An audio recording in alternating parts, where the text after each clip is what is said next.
예수님은 나의 왕, 나의 주인, 나의 생명이십니다. 하나님 아버지, 아시리아의 침략으로 유다가 멸망당할 위기에서 히스기야 왕이 하나님께 전심으로 기도하는 모습을 봅니다. 이 나라의 모든 지도자들이 정직하고 진실한 마음으로 하나님 앞에 무릎을 꿇고 간구할 수 있도록 다스려 주옵소서.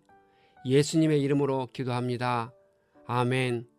오늘 읽을 말씀은 열왕기하 19장과 이사야 37장입니다. 두 군데 말씀은 같은 역사적 사실을 다루고 있습니다. 이 말씀의 핵심은 첫째, 히스기야 왕이 옷을 찢고 굵은 베옷을 입고 여호와의 전으로 나갔습니다. 둘째, 이사야가 아시리아 사네립 왕의 침략권으로 하나님께 기도했습니다. 셋째, 여호와의 사자가 아시리아의 진중에서 18만 5천 명을 치니 사네립이 본국으로 돌아가 살해당했습니다. 열왕기하 19장, 히스기야 왕이 랍사게의 말을 전해 듣고 자기 옷을 찢고 굵은 베옷을 입은 후 여호와의 성전에 들어갔습니다. 그는 대신과 제사장들을 모두 굵은 베옷을 입혀서 이사야 선지자에게 보내 고난과 징계와 수치의 날이라고 말합니다. 랍사게가 살아계신 하나님을 조롱한 말을 여호와께서 다 들으셨으니 기도드려 달라고 요청합니다. 이사야는 아시리아 왕의 부하들이 하나님을 모독한 말로 인해 두려워하지 말라 합니다. 하나님이 한 영을 그 속에 둘 것이며 본국으로 돌아가 죽게 하시겠다고 말씀하십니다. 하나님이 넣으신 영은 거룩한 영이나 악한 영 같은 성격의 것이 아닙니다. 일반적인 강박증 같은 것을 가리킵니다. 즉, 본국으로 돌아가려는 강한 충동을 일으키는 어떠한 두려움이나 근심 따위를 가리킵니다. 아시리아 왕은 에티오피아 왕이 유다를 돕기 위해 군대를 이끌고 출정했다는 소식을 들었습니다. 이 소문은 사네립의 마음을 불안하게 했고 앞뒤로 적을 맞이해야 하는 상황에 처하게 됐다고 생각하게 했습니다. 그는 필사적으로 예루살렘을 위협하여 굴복시키려 했습니다. 그는 히스기야에게 편지를 보내 하나님이 예루살렘을 아시리아 왕의 손에 넘기지 않았다는 말에 속지 말라고 합니다. 사네립은 고도의 심리전을 펼치고 있는 것입니다. 그는 싸우지도 않고 히스기야로부터 항복을 받아내길 원했습니다. 그는 랍사게 같은 언변이 좋은 사신을 예루살렘으로 보내 히스기야와 백성들에게 잔뜩 겁을 줌으로써 더 이상 여호와를 의지하는 것이 부질없는 일이라는 생각이 들게 했습니다. 아시리아 왕은 유브라데 강을 끼고 있는 메소포타미아 지역의 성읍들의 신들을 정복한 사실을 계속 강조했습니다. 히스기야가 사자의 손에서 편지를 받아서 성전에 올라가서 하나님 앞에 펴놓고 기도합니다. 히스기야 왕이 말하는 그룹들은 성전 지성소 안의 언약궤 위를 서로 마주보며 펼친 날개로 감싸고 있는 두 천사 모양을 가리킵니다. 속죄소라 불리는 그곳이 하나님의 지상 임재의 처소로 인정되었습니다. 히스기야는 온 천지를 만드신 하나님만이 신이시니 사네립이 살아계신 하나님을 비방한 말을 들으시길 간구합니다. 그는 하나님께서 유다를 구원하시어 천하 만국이 주 여호와가 홀로 하나님이심을 알게 해달라고 기도합니다. 이사야가 히스기야에게 사람을 보내 하나님이 사네립 때문에 하는 기도를 다 들으셨다고 합니다. 하나님께서 처녀딸 시온을 멸시하고 비방하고 비웃은 것을 다 아신다고 합니다. 처녀딸 시온은 예루살렘을 가리키는 시적인 표현입니다. 우리는 시가서나 예언서에서 성읍이나 도시를 가리켜 딸이나 처녀로 비유하는 표현을 자주 접할 수 있습니다.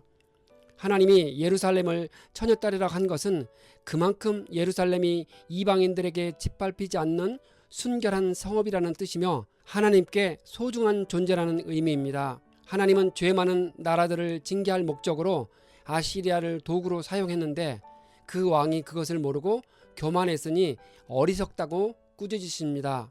이사야는 소를 통제하는 데 쓰이는 코의 갈고리와 말을 통제하는 데 쓰이는 입의 재갈을 비유로 설명하고 있습니다. 그는 농부가 소를 다루고 마부가 말을 다루듯이 하나님이 아시리아 왕을 통제하실 수 있음을 강조했습니다. 하나님은 히스기야에게 표적을 보여주셨습니다. 올해는 스스로 자라는 것을 먹고 내년에는 그것에서 나온 것을 먹을 것이라 합니다. 3년째는 씨를 뿌리고 수확하며 포도원을 가꾸어 열매를 먹을 것이라 합니다. 이 표적은 아시리아에 의해 망하지 않고 살아날 것이라는 의미입니다. 유다와 예루살렘에서 남은 사람들이 나오게 될 것인데 하나님의 열심히 이를 성취할 것이라 합니다. 아시리아 왕은 화살 한 번 쏘지 못하고 왔던 길로 돌아가게 될 것이라 하십니다. 그날 밤에 여호와의 천사가 나가 아시리아군 18만 5천 명을 죽였습니다. 아시리아 진영으로 들어간 여호와의 사자가 초자연적인 능력으로 아시리아 군사들을 물리친 결과입니다. 죽음의 재앙을 가져온 이 천사는 다윗이 인구조사했을 때 그 징벌로 7만 명을 죽였고 출애굽 때는 이집트의 모든 장자와 가축의 초태생을 하룻밤 만에 모두 죽였습니다. 사네립은 진영을 철수하고 물러나 니느웨로 돌아갔습니다. 그는 자신의 신전에서 경배하던 중 아들람멜렉과 사라셀이 그를 죽이고 아라랏 땅으로 도망을 갔습니다. 그의 아들 에살핫돈이 대신하여 왕이 되었습니다. 이사야 37장의 말씀에는 아드람멜렉과 아라셀도 사네립의 아들들로 기록되어 있습니다. 이사야 37장. 이 본문은 열왕기하 19장과 똑같은 상황이고 내용도 거의 일치합니다. 히스기야가 옷을 찢고 기도하는 소리를 들으신 하나님이 이사야를 보내 예언을 하셨습니다. 이사야 선지자가 특별히 정부의 관직을 맡지 않았고 그는 단지 예루살렘 시민이었습니다.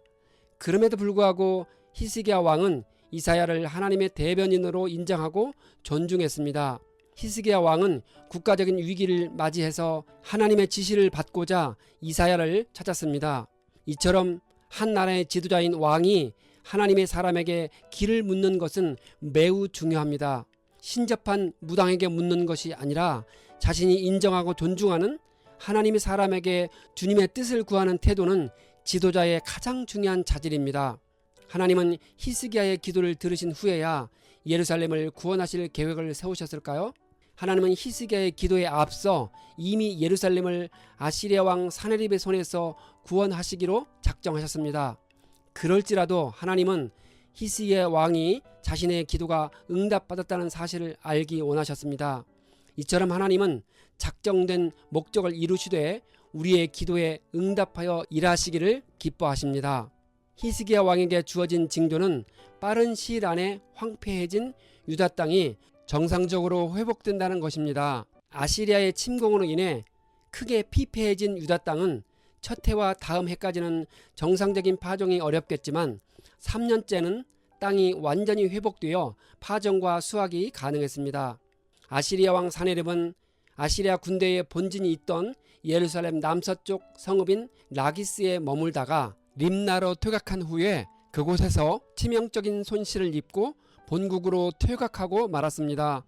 따라서 그는 예루살렘에는 접근조차 못했습니다. 아시리아 왕 사네립은 예루살렘에서 패퇴하고 철수한 후 20년이 지난 주전 681년경에 그의 아들들에게 살해당했습니다. 이 세상에 아무리 권세가 있고 무한한 권력을 가진 자라 할지라도 하나님을 대적한 자의 끝은 반드시 옵니다. 성도가 해야 할 일은 히스기야처럼 하나님을 신뢰하고 기도하는 것입니다.